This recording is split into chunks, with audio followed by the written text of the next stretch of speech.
Good morning sa lahat. Tara, basa na tayo ng ating libro guys. Magandang Balita Biblia.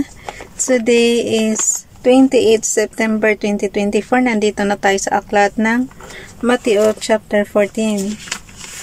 Pakisabayan ako ng basa nang pare-pareho tayo dito matuto. Mateo chapter 14, ang pagkamatay ni Juan na tagapagbautismo. Matthew chapter 14 verse 1, ang balita tungkol kay Jesus ay nakarating kay Herodes na gobernador ng Galilea.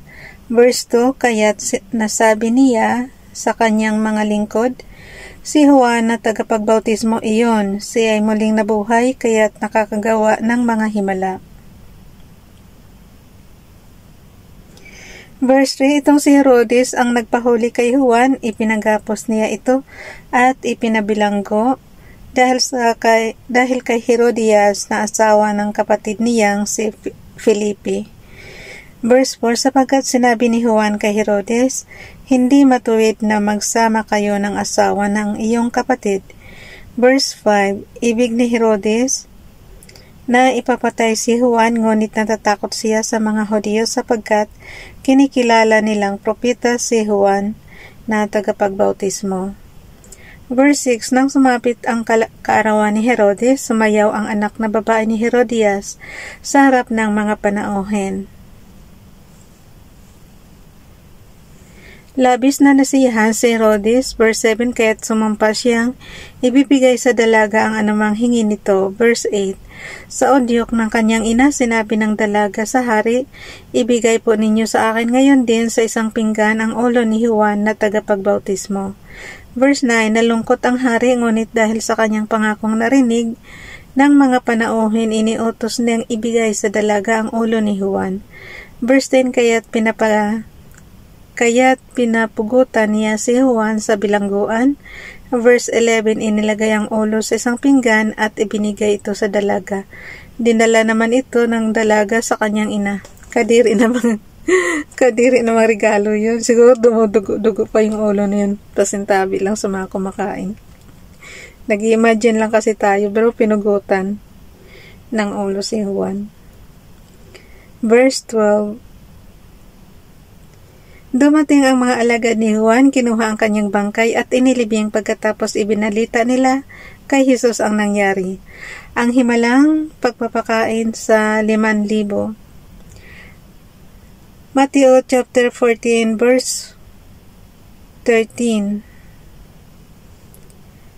Nang marinig ni Jesus, ulitin ko guys.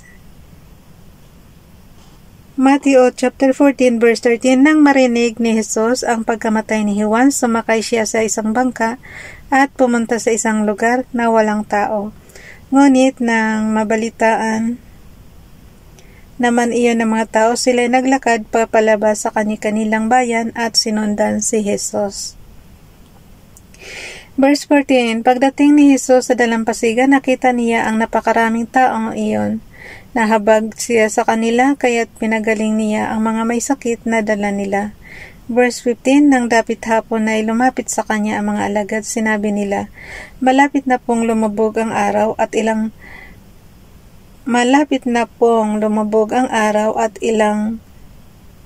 ang lugar na ito. Ibig sabihin guys, nasa sila, parang disyerto na rin ito, yung ilang.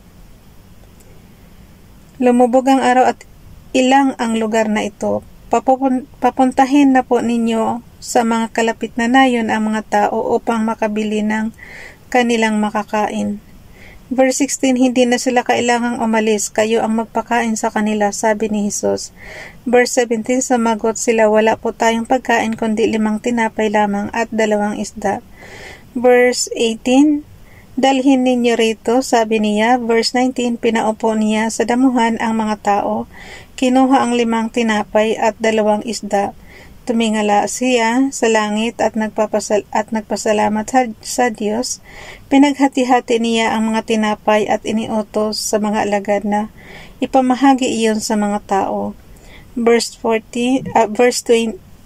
Matthew chapter 14 verse 20, nakakain at nabusog ang lahat ng ipunin ng mga alagad ang natirang pagkain.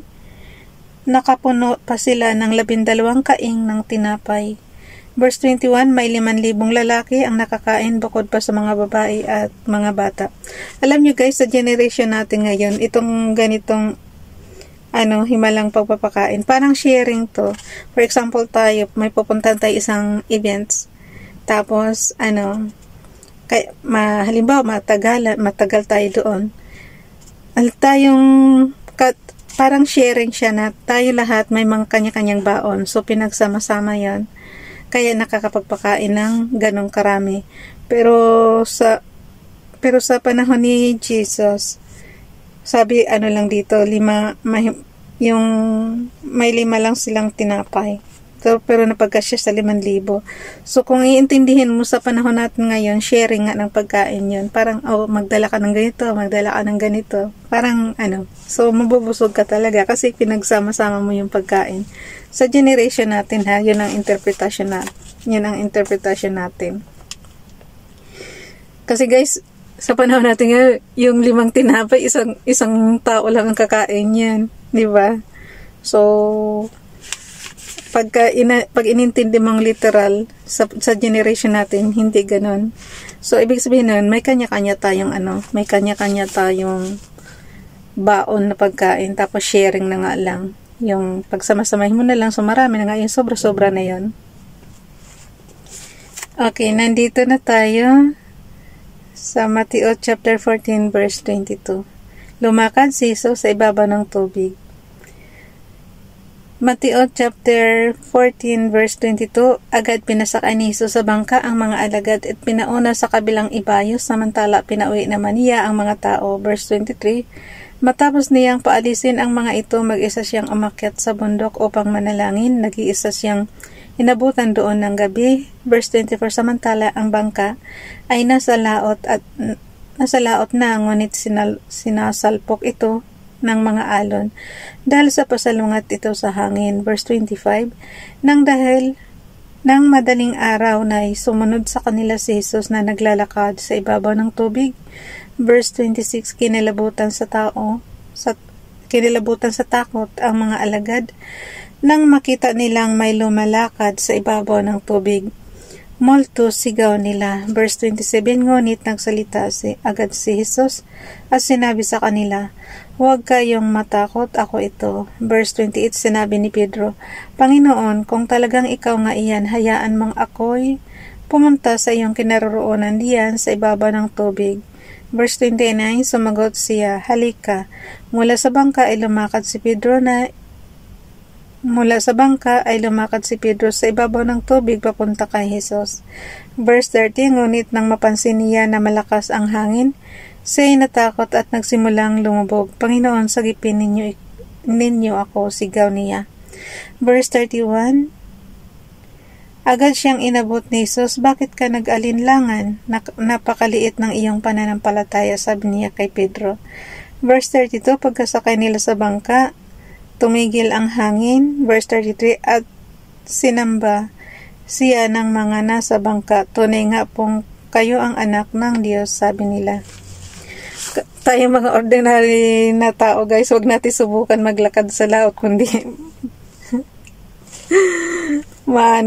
lulubog tayo.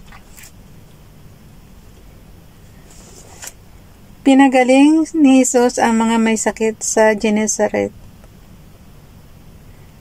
Mateo chapter 14 verse 34, tumawid sila ng lawa at dumating sila sa baybayin ng Genesaret. Verse 35, si Jesus ay nakilala na mga taga roon at agad nilang ipinamalita ang kanyang pagdating, kaya't dinala ng mga tao ang lahat ng may sakit sa buong lupaing iyon. Verse 36, hiniling nila kay Jesus na mahawakan man lamang ng mga may sakit ang laylay ng kanyang damit, at ang lahat ng gumawa nito ay nagsigaling. Mahaba yung chapter 15 guys. Bakit ang haba ng Mateo?